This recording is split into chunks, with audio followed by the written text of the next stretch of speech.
todo su equipo, trabajó con 1.015 sujetos de estudio y pudo encontrar que el 18.9% se encontraba en desnutrición según los criterios Gleam. Y lo más sustancial o más importante del estudio es que la desnutrición se asoció como factor, ¿sí?, de mortalidad y de ingreso a la unidad de cuidado intensivo. Entonces, ¿para qué queremos más, digamos, evidencia de que el nutricionista clínico es crucial y sustancial en el equipo de salud? ¿Sí? Porque nosotros prevenimos desnutrición. Y de ahí, de esta segunda viñeta, podemos entender que previniendo desnutrición probablemente prevenimos también la mortalidad y el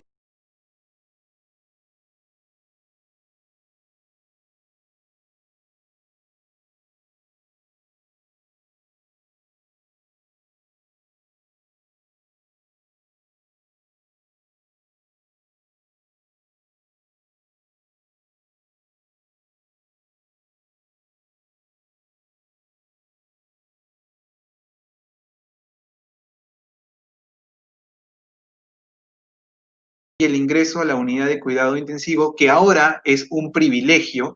Hoy por hoy es un privilegio ingresar a una unidad de cuidado intensivo como paciente, porque sabemos que las camas están reducidas en número. Entonces, hagámoslo, previnamos desnutrición. Entonces, ¿cuáles son las estrategias para el éxito nutricional intrahospitalario? Realizar el proceso de atención nutricional es clave, es clave. ¿Nos costará? Sí nos costará, pero los que estamos hoy trabajando en nutrición clínica tenemos que adaptarnos a la nutrición clínica de ahora, la actual, no la de antaño, la actual, la que trabaja un proceso de atención nutricional. ¿Por qué Europa, por qué Norteamérica realiza el proceso de atención nutricional y Latinoamérica muy pocos de los países realmente difunden la utilización del proceso de atención nutricional? Tenemos que realizarlo. Ahora, no solamente difundirlo y saberlo en teoría, aplicar cada uno de esos subprocesos. Si bien es cierto, y como Paulo lo mencionaba, el screening no forma parte del proceso de atención nutricional, porque el proceso eh, solamente conlleva procedimientos o subprocesos que son inherentes del profesional nutricionista, es decir, que solo el nutricionista lo puede realizar. El screening, tamizaje de riesgo nutricional lo puede realizar cualquier personal de salud. De hecho, nosotros somos los que mejor interpretamos los resultados y quizá somos los que podemos realizarlo de manera más rápida, pero no se encuentra dentro del proceso de atención nutricional porque es una valoración subjetiva. El proceso necesita valoraciones objetivas, por eso tiene un subproceso de evaluación, que vendría a ser el primer subproceso. Luego, diagnóstico nutricional, que habló Paulo, la intervención nutricional y por último, y más importante creo yo, es el monitoreo y seguimiento nutricional. De hecho, estas piezas de ajedrez nos van a poder ayudar a ganarle la batalla a diversas patologías y a mejorar esa calidad de vida. La evaluación nutricional se ha modificado. Realmente, hoy por hoy sabemos, ya que sabemos que existen componentes diversos del estado nutricional, también la evaluación debe valorar cada uno de ellos. La antropometría y composición corporal, ¿sí? Ya no hablamos de la técnica antropométrica como pliegues cutáneos tricipitales o circunferencia muscular braquial, porque el estado de hidratación puede modificar los resultados, y por tanto utilizamos herramientas auxiliares como bioimpedancia, como ultrasonido de masa musculoesquelética, que como les decía, nada nos va a caer del cielo, todo va a necesitarse de un trabajo conjunto para generar una necesidad. La bioquímica, que no necesariamente observa proteínas plasmáticas, que más se relaciona a la valoración metabólica del estado del paciente. Porque lo que uno quiere como nutricionista es que este sustrato, cuando ingresa a nuestro sistema, pueda ser utilizado. Entonces tenemos que ver qué condiciones están generando un dismetabolismo y que quizá, a pesar que le dé gran cantidad de sustrato, este sustrato no vaya a ser utilizado y probablemente pueda generar algún problema. Por ejemplo, hoy por hoy tenemos que a los pacientes de COVID frecuentemente se les está valorando la gasometría arterial para observar no solamente pH, sino también observar la presión arterial de CO2, si hay una retención o no, digamos, oxemia, para observar bicarbonato, observar lactato, ¿ok? Que de hecho tienen un fin importante, que es valorar el metabolismo. Y si un paciente tiene una hiperlactacidemia, probablemente no vamos a poder alimentarlo a sobremanera. La valoración clínica, que es el examen físico, es conocer a nuestro paciente desde la punta del cabello hacia la punta del pie, ¿sí? El diagnóstico, disculpen, la valoración dietética es saber, preguntar, realizar esa entrevista para saber cuánto es lo que está consumiendo el paciente hoy, ayer, la última semana, ¿ok? Porque la deuda calórica es un factor negativo sobre los resultados clínicos. Muchos se olvidaron de que tenemos huéspedes dentro de nuestro tracto gastrointestinal, tracto respiratorio, piel y en las mujeres en el tracto vaginal. La ecología es muy importante, valorar qué factores puedan generar una disrupción de la homeostasis de la microbiota, como por ejemplo la utilización de antibiótico-terapia, ¿sí? La injuria gastrointestinal aguda, alguna cirugía o simplemente la depresión de la ingesta nutricional. Luego, la funcional eh, lo mencionó Claudia, ¿sí? Digamos, la fuerza de prensión manual viene a ser una de las más fáciles para poder realizar. También hemos utilizado en el hospital velocidad de marcha en algunos pacientes. Y pues, de hecho, es un poco más dificultosa. Sin embargo, la fuerza de aprehensión manual viene a ser una de las más fáciles de realizar y nos da un conocimiento completo. Cada una de estas valoraciones, cada una de estas 6 valoraciones son componentes de la evaluación. Y por cada una de estas 6 valoraciones yo puedo encontrar problemas. Estos problemas se van a asociar a algunas etiologías y estas etiologías a signos y síntomas, de ahí que se desliga el diagnóstico nutricional. Pero ¿qué es lo que yo voy a intervenir? Yo no voy a intervenir el problema. Yo tengo que intervenir la raíz del asunto, la etiología, que probablemente una etiología puede causar diversos problemas a diverso nivel de las valoraciones. ¿Sí? Por tanto, y creo que ya concuerdan conmigo, que todos estos pacientes son muy diferentes y requieren de un trabajo muy diferente. Requieren que hagamos un proceso de atención nutricional. Cada uno de ellos tiene requerimientos muy diferentes y más aún los pacientes pediátricos que obviamente sabemos de por sí que sus requerimientos son bastante variables de acuerdo al grupo etario que puedan pertenecer. Otra estrategia es brindar sostenibilidad al proceso, es decir, no es excusa pandemia o no tomemos a la pandemia como excusa para no realizar el proceso de atención nutricional. Si bien es cierto, primero hay que cuidarnos nosotros, pero con el equipo de protección personal lo podemos realizar sin ningún problema. De hecho, hoy por hoy seguimos haciendo el proceso de atención nutricional a los pacientes en COVID y si ustedes observaran, nos da, digamos, la información necesaria para poder brindar un mejor una mejor esperanza al paciente, pero también nos da la oportunidad de educar al paciente durante la hospitalización. ¿Sí? Es clave la educación nutricional intrahospitalaria. No olvidar, por ejemplo, que el proceso de atención nutricional es cíclico, es decir, no tiene un fin. En realidad siempre vamos a tener que observar y los pacientes que, por ejemplo, salen y logran vencer el estado agudo de COVID pueden ir derivados a casa, a aislamiento, pero que se vayan con la educación y la consejería nutricional a través de un plan de alimentación que deben ya desarrollar a nivel domiciliario.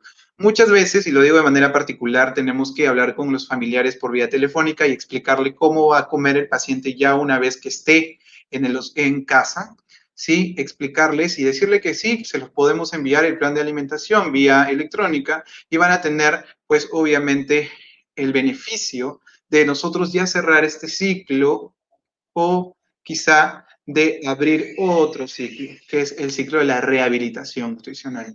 Escuchaba a Pilar Macetti hablar de que los nutricionistas van a ser y son clave para la recuperación total del bienestar del paciente a posteriori de la infección por COVID. Entonces, estemos preparados.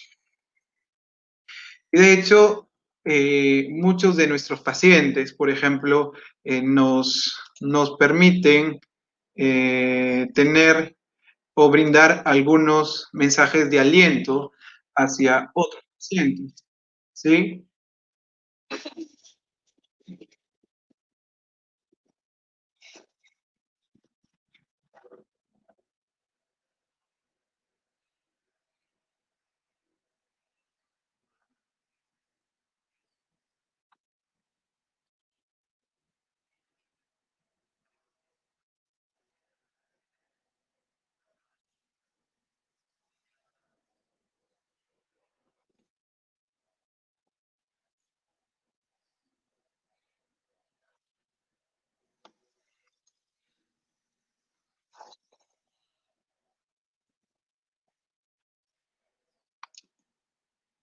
Entonces, son comentarios que te brinda el expertise de haber estado infectado con COVID, de haber pasado por momentos en los cuales no has podido respirar bien, has estado en una agitación tremenda, quizás has estado en pronación, momentos en los cuales pues quizá te podría haber faltado la necesidad de estar con tu familiar, ¿sí? Pero sí es importante recordar que muchas veces los pacientes requieren de la educación nutricional y la educación diaria. Nosotros pasamos diariamente visita con ellos, hablamos, les cambiamos el chip de la alimentación, les brindamos más información de lo que puedan hacer a partir de ahora en adelante, ¿sí?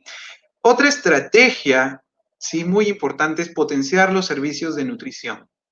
Potenciar los servicios de nutrición. Y esto no solamente de estándares de recurso material y económico, sino también de mucho conocimiento errado que se pueda tener.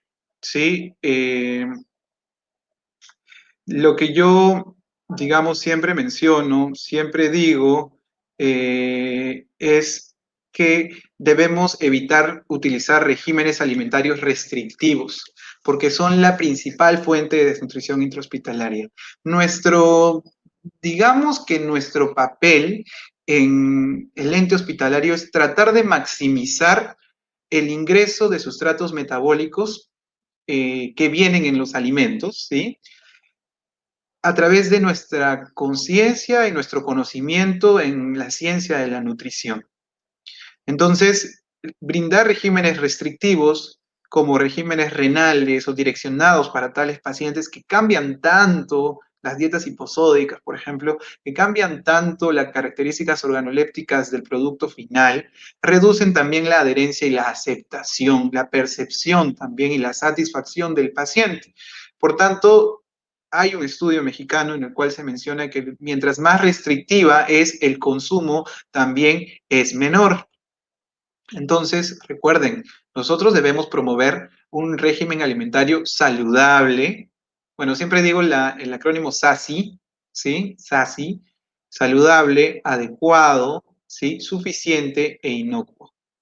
¿Adecuado para quién? Para la patología quizás. ¿Suficiente para quién? Para Brian Mariños, para Paulo Arias, para Melissa Ponce, para el paciente, ¿sí?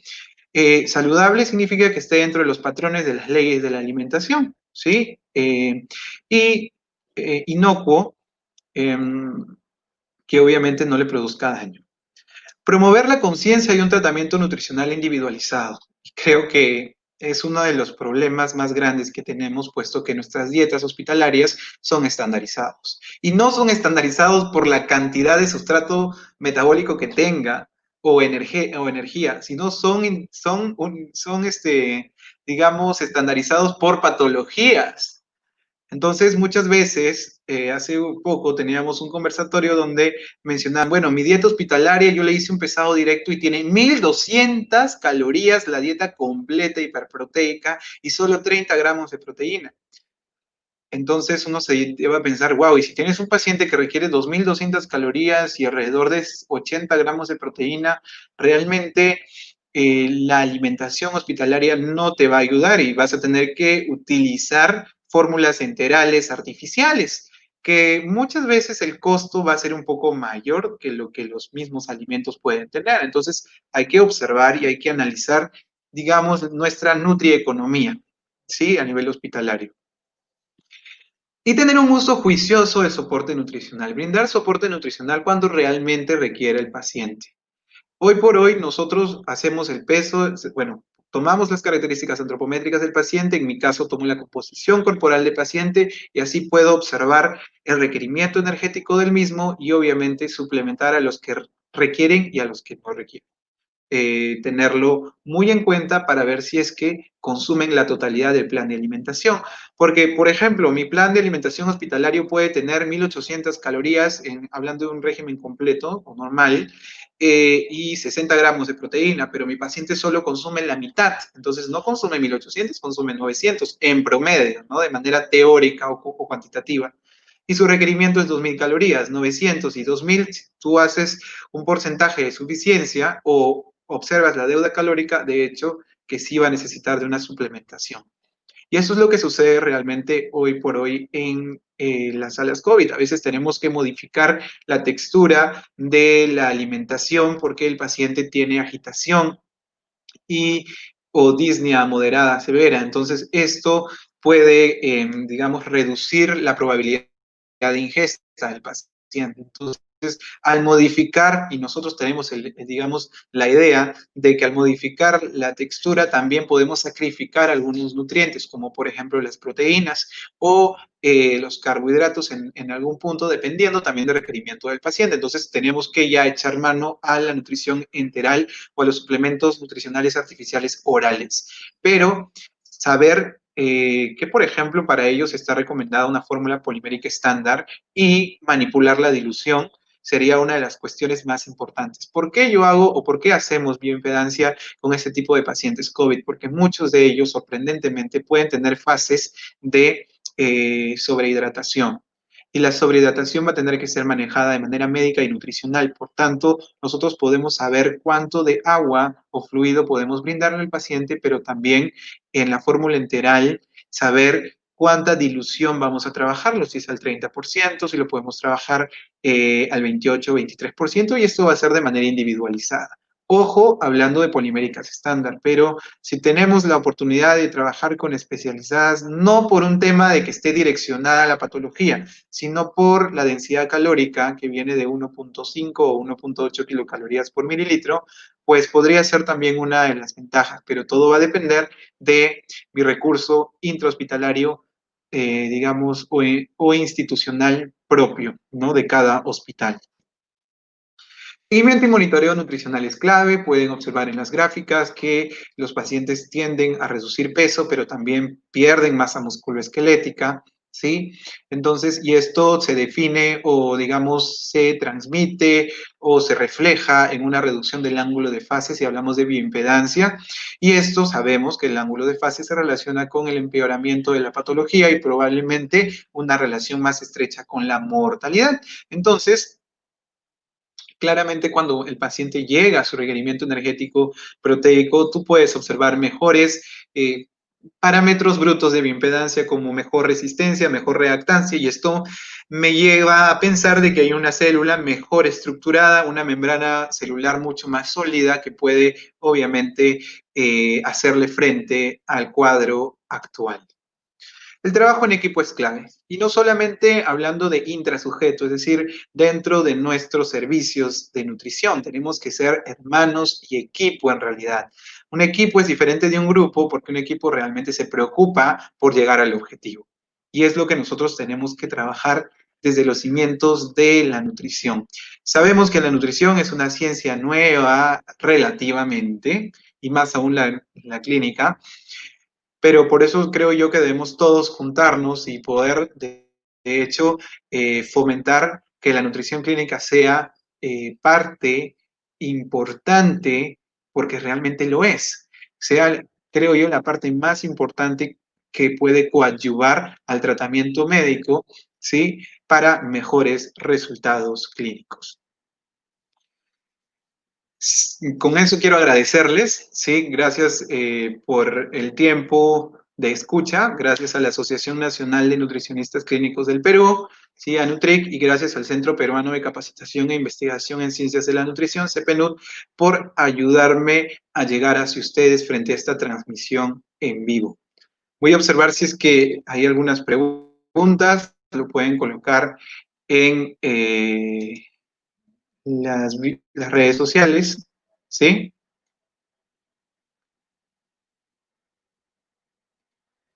Aquí está, estoy leyendo. Betina Benavente, ¿cómo estás, Betina? Muy cierto, tenemos que abrirnos pasos demostrando la necesidad con nuestro trabajo. Sí, Lorena Rivera, aprovecho en felicitar a todos los nutricionistas del Perú, desde Bolivia. Sí, perfecto. Estoy esperando algunas preguntas de ustedes.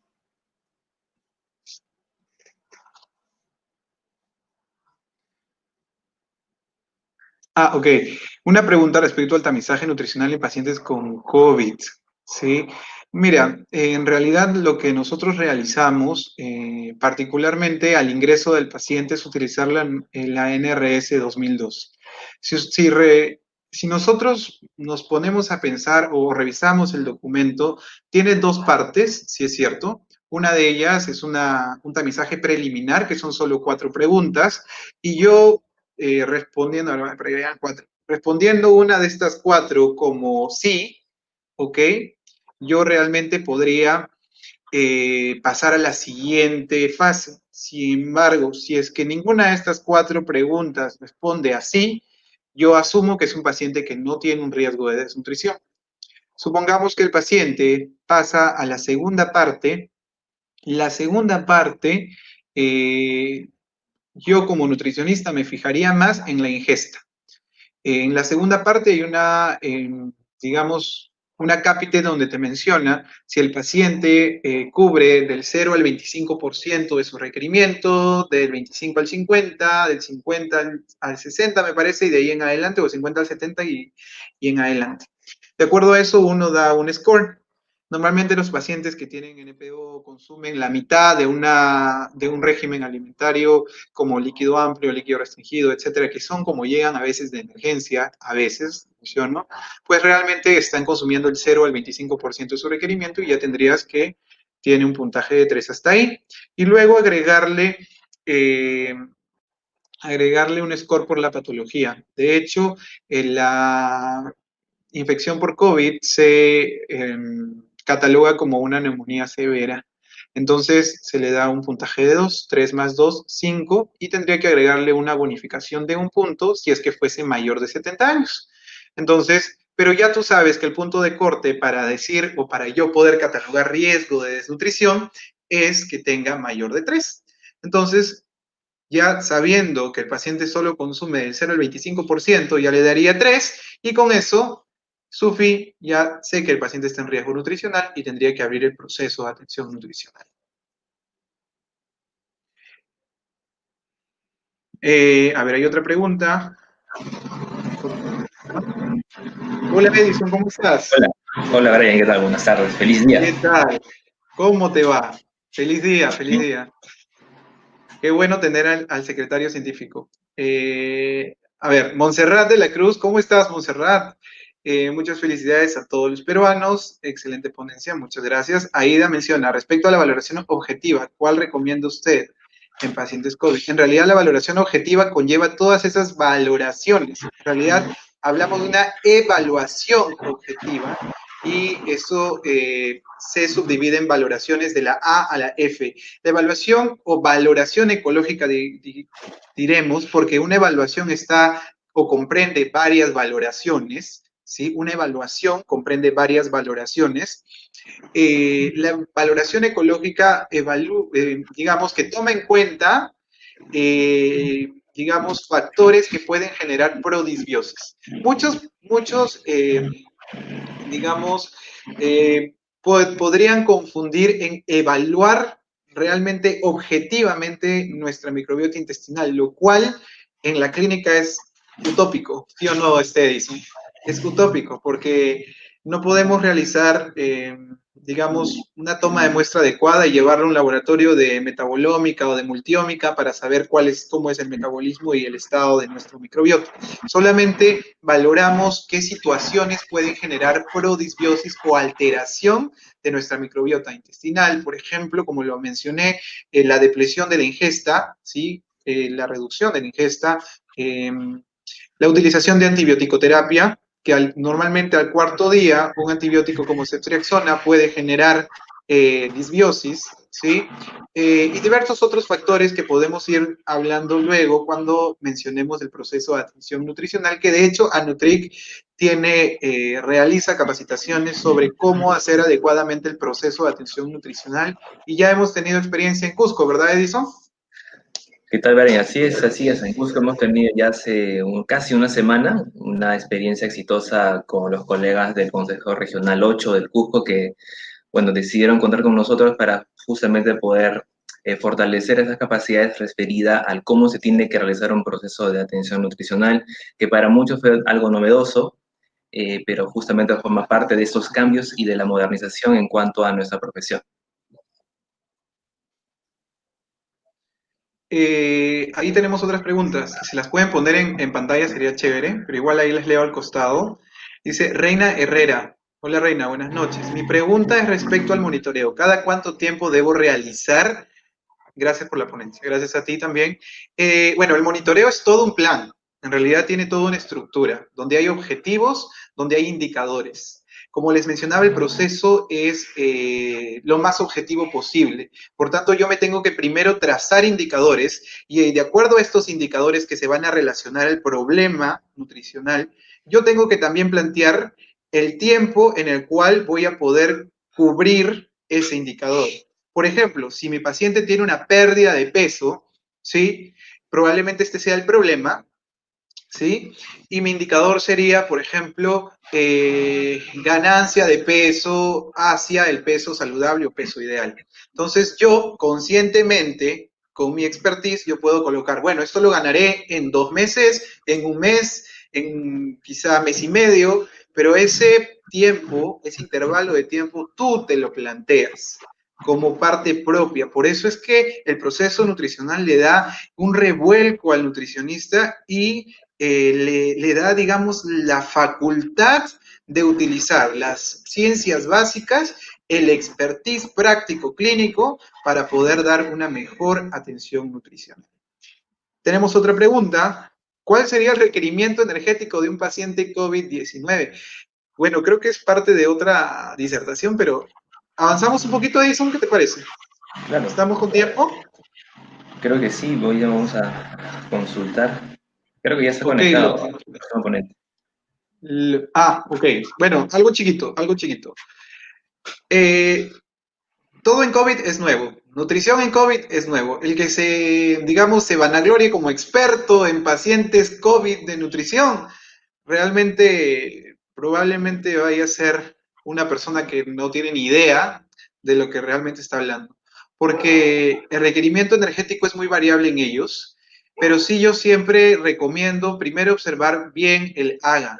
Hay que observar la gasometría, hay que observar si hay hiperlactacidemia, porque la hiperlactacidemia me va a poder, porque una hipoxemia severa me puede llevar a hiperlactacidemia y esto me podría llevar a entender que no debo brindar las 30 kilocalorías por kilo que me dice la guía, que me dice de 30 a 35, me dice de 1.3 a 1.5 y que luego que esté en rehabilitación aumentarle a 1.8 gramos por kilo de proteína, etcétera. Hablando de pacientes COVID no críticos, ojo, eso menciona la guía australiana. Entonces, pues quizá esta hiperlactacidemia podría mencionarme, ¿sabes qué, Brian? No inicies con 30, menos, no inicies con 25, inicia con el 70% de 20 kilocalorías por kilo y vas viendo día a día, aumentándole el aporte de nutrientes de acuerdo al resultado de la gasometría. Obviamente que ahí entra a tallar mucho medicina con la terapia oxigenatoria suplementaria, ¿no? También algo que tener muy en cuenta es que nosotros tenemos que ir escalando poco a poco, pero desde un punto de inicio. ¿Cuál va a ser este punto de inicio? Para eso te sirve la valoración dietética, para que tú sepas cuánto es lo que el paciente consumía el día anterior y cuántas kilocalorías por kilo consumía el paciente el día anterior y cómo ha sido tu valoración de composición corporal. Si es que el paciente tiene más masa musculoesquelética, va a tener mayor requerimiento energético y probablemente una cantidad proteica suficiente. Si tiene menor masa musculoesquelética, vamos a brindarle menor cantidad calórica, pero mayor cantidad proteica. Entonces, como les decía, es un tema aparte. ¿Sí? Gracias por su ponencia, mencionan por ahí. Muchísimas gracias por la aclaración. Quizá, Edison, vamos a tener que hacer una transmisión en vivo para hablar solo de tratamiento nutricional en pacientes COVID, ya que tu hospital también es COVID, ¿no? Así ¿Podría es, ser? así es. Así Claro es que sí, entonces ya en vivo que quede la comprometido. evidencia, Gracias. el compromiso, claro, para hacer una transmisión en vivo con el tema de nutrición o terapia nutricional en el paciente COVID hospitalizado, ¿no? Por infección por COVID, mejor dicho. Ya está extendida la invitación y la aceptación ya está. Ajá, muy bien, Edison. Entonces, ya les vamos a estar pasando la voz por las redes sociales de Anutric y de CPNU. Muchísimas gracias a todos, gracias por tomarse el tiempo de escucharme, siempre agradecido con todos y un abrazo bastante caluroso y asfixiante para todos mis colegas peruanos que estamos presentes en la lucha contra esta pandemia, pero que siempre estuvimos presentes y que siempre fuimos y seremos parte del equipo transdisciplinario de nutrición. Muchas gracias.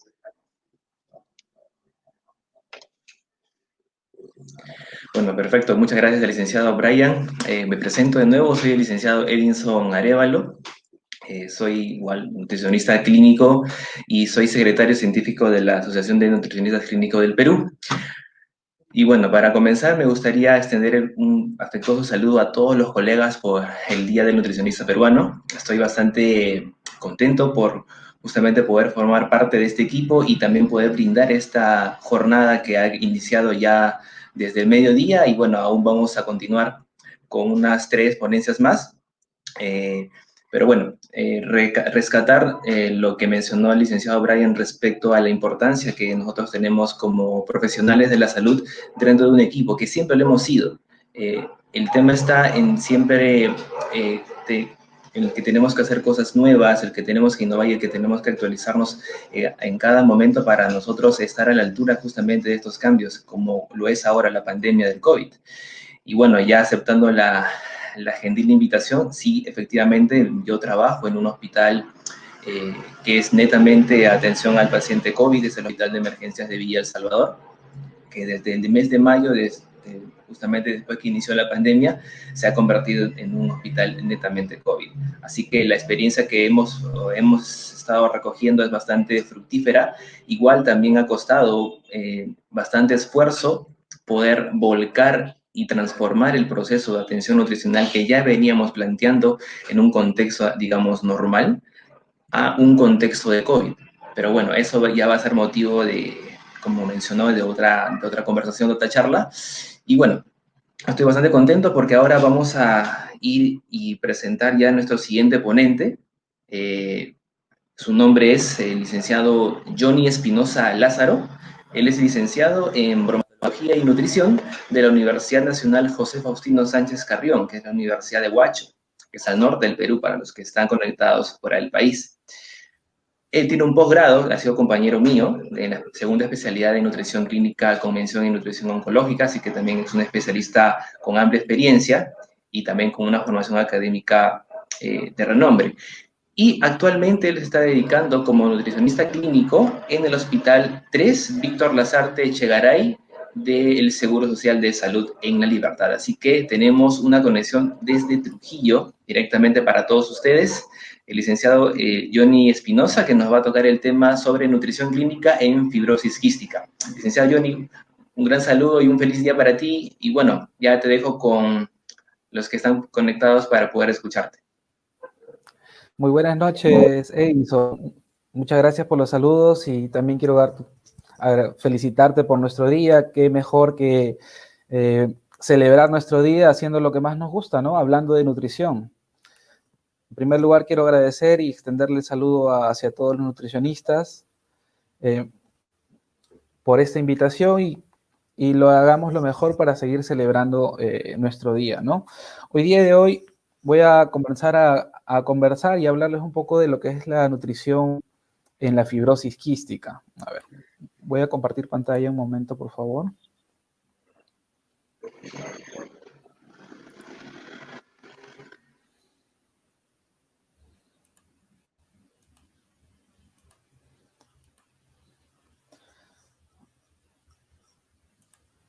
Sí se puede visualizar, ¿correcto?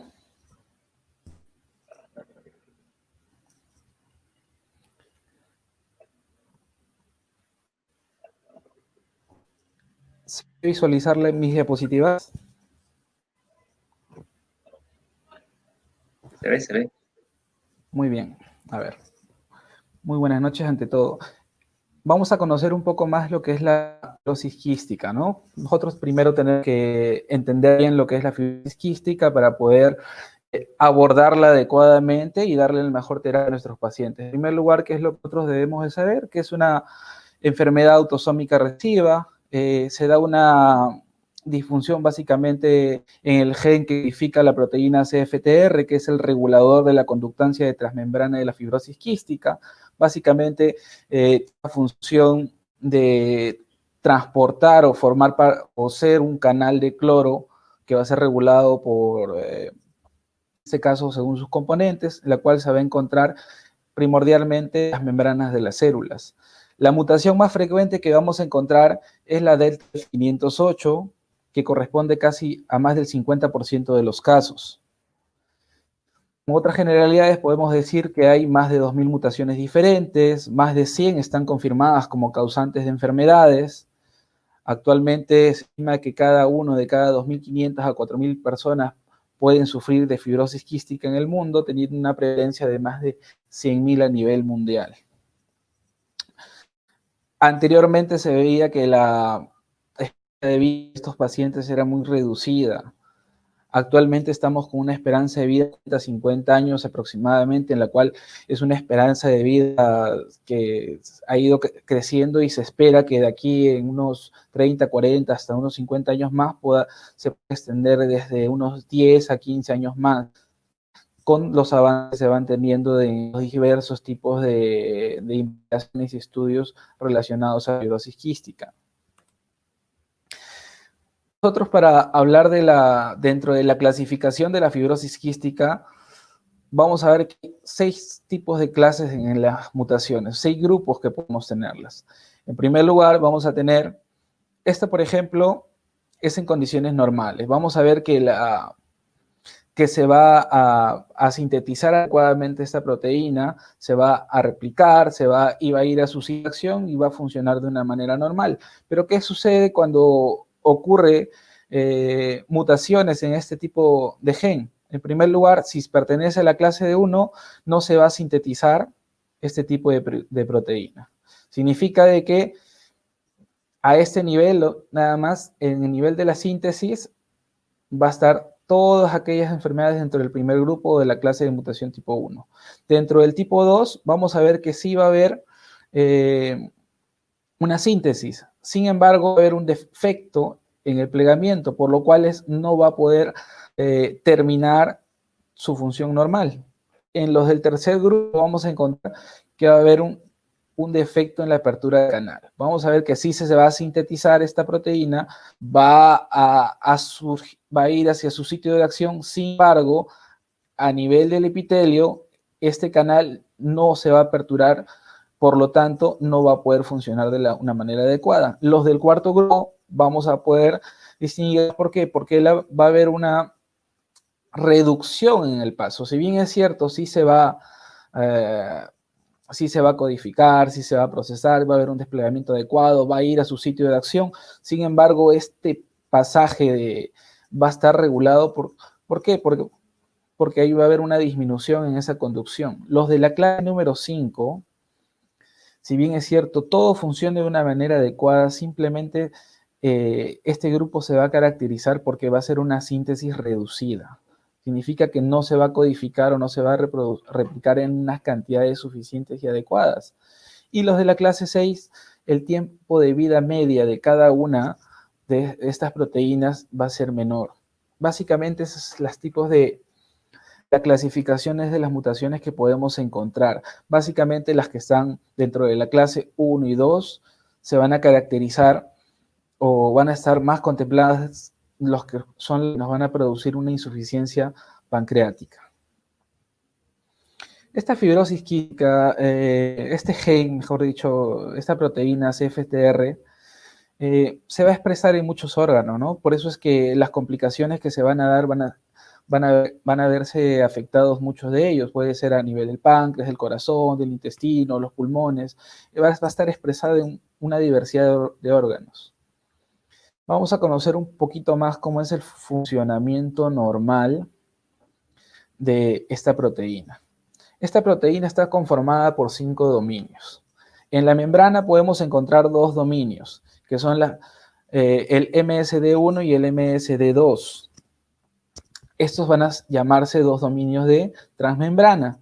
Después tenemos los dominios NDB1 y NB2, que son conocidos como los dominios de unión ATP. En esta parte interna vamos a poder visualizar que aquí van a unirse el ATP, y el último dominio es un dominio regulador.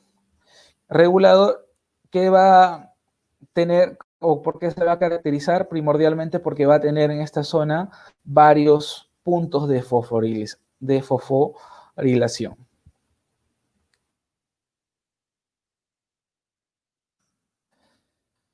¿Cómo funciona esta proteína? Bueno, así como nosotros la vemos, los 5 dominios, ¿qué es lo que así como está, sin considerar las acciones de las quinasas,